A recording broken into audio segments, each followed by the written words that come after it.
Yo guys, what is up fam? It is Coach Cam back again with another video. And in this video, we're going to be talking about my ideas on exercise science and on fitness in general, which is going to be full of some hot takes. So here we go.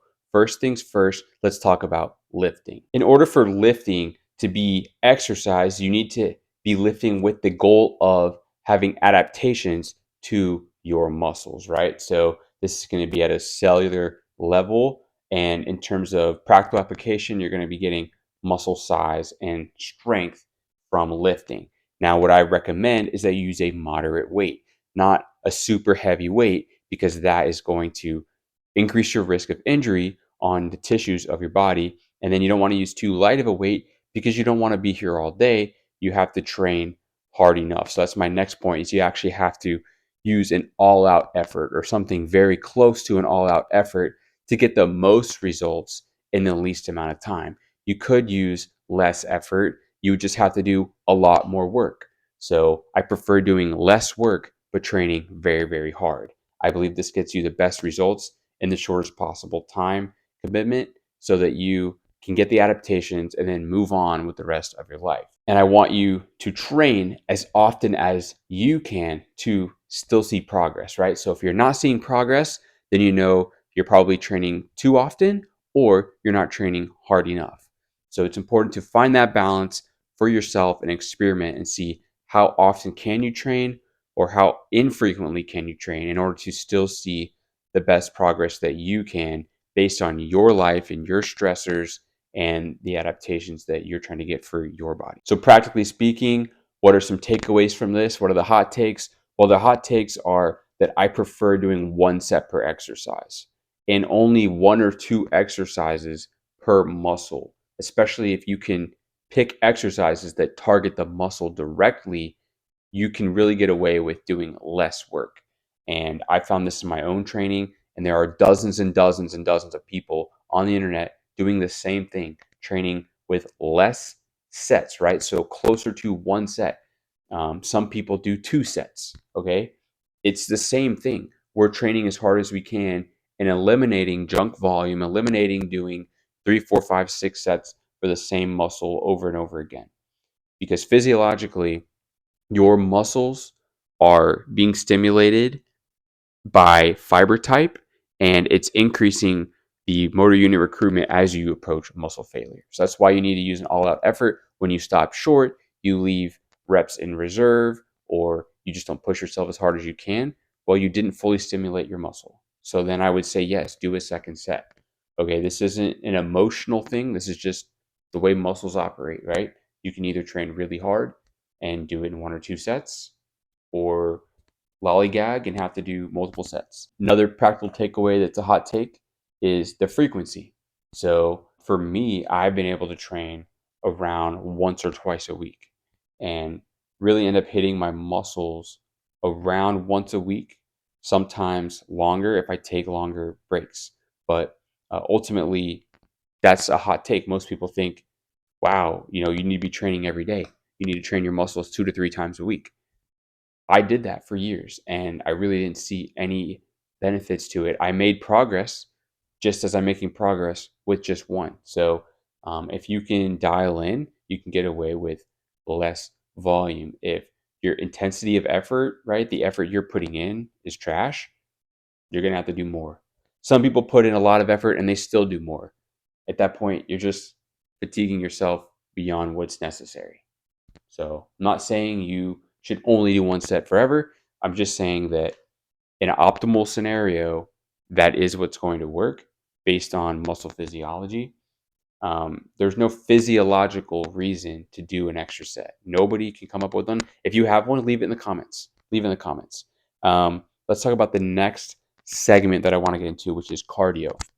So cardio, in my mind, I will define it as having neurological adaptations along with the skeletal muscle adaptations. So you need both to actually perform well at cardio, right? And I'm using that in quotes because usually that's something people are referring to as a sport, that is running, swimming, biking, or just their conditioning when they go play a certain sport or activity. So you need to be proficient in that sport or activity. So if it's distance running, you need to practice distance running. And then if you want the actual adaptations to be better at distance running, you can get that through distance running, or you can get it through distance running and lifting weights.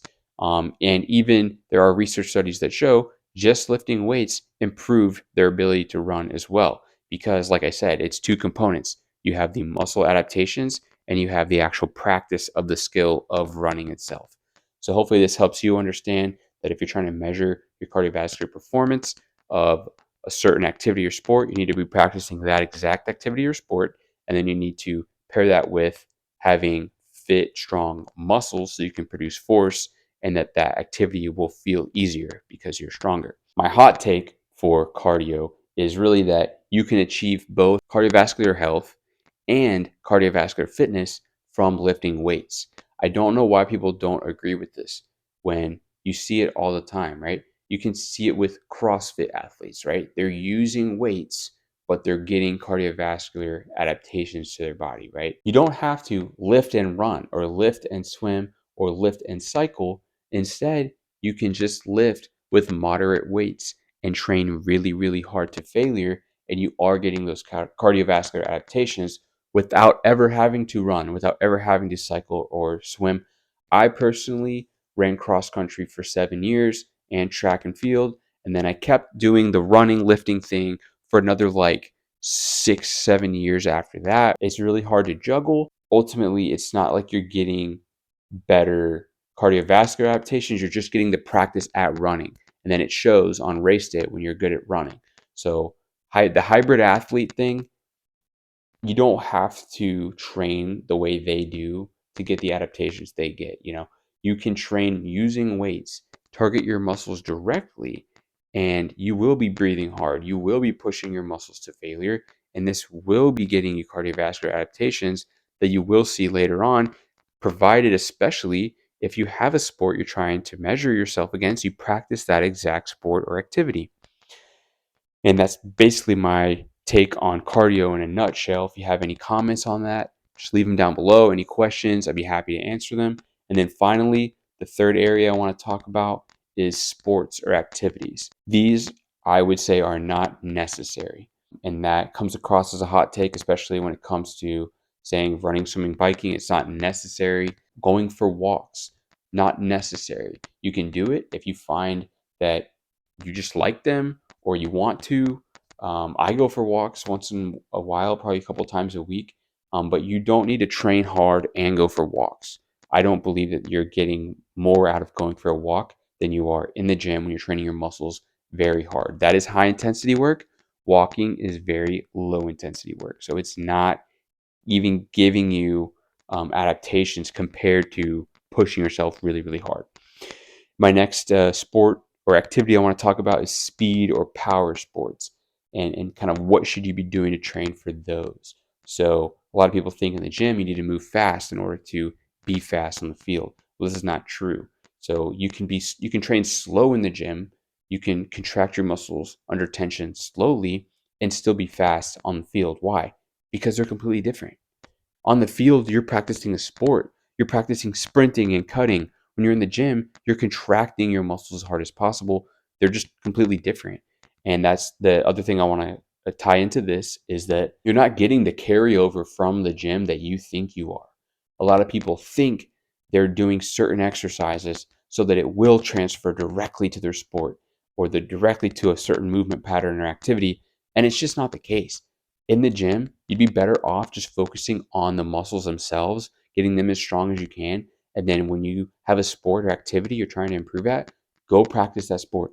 Go practice that activity, exactly what you are going to be performing at so that you can do your best. I don't think you need to be trying to cross wires and doing plyometric jumps in the gym or box jumps, and you miss the box, you skin your shin, and now you're out for the season. You twist an ankle, you're on Bosu balls, all that functional fitness type stuff, gone. I don't believe in that stuff. And I used to think that was going to help you, but ultimately you need to be out on the field with your pads on, with your gear on, training with your team, scrimmaging, and having a sport coach deal with that stuff. You don't need to be trying to replicate it in a gym. So gym training for sports, what should you do? Well, the same thing that I've been saying this whole video, which is training the muscles directly, very hard, very intensely, deeply fatiguing the muscles, and then progressing over time. So I believe you should be progressing each time you go into the gym. You're not there just to stimulate the muscle, just to do repetitions. You're not stimulating that much if you're doing the same weights for the same reps over and over and over. You want to at least trend upward. You want to at least see progress, if not every workout, at least every few weeks or a month. You need to be seeing something moving in the right direction. You're not just here to show up. And, along with the sports aspect of it, you don't need to be in the gym a lot, especially during your sports season. You don't want to be training in the gym too much because you are practicing your sport more at that time. Leave the gym training for the off season and preseason for 3 times a week, something like that. And then during the season, cut back 1 time, 2 times, sporadically, because you are so in tune with your sport and training the neurological movement patterns that are required for your sport to be great. You don't want to mess it up by training too hard in the gym. So overall, those are my takes on fitness. I'm going to do another video on my hot takes on exercise science. That'll be coming out soon. So stay tuned for that. If you liked what you heard today, please like the video, comment down below, leave any discussion. We can discuss it. I'm open to criticism if you deliver it in such a way that's not ignorant, and we can have a discussion. But thanks so much for watching, guys. Like the video, and please subscribe and share it with somebody that you know who may agree or disagree with some of these hot takes. And I'll see you guys soon. Thanks so much.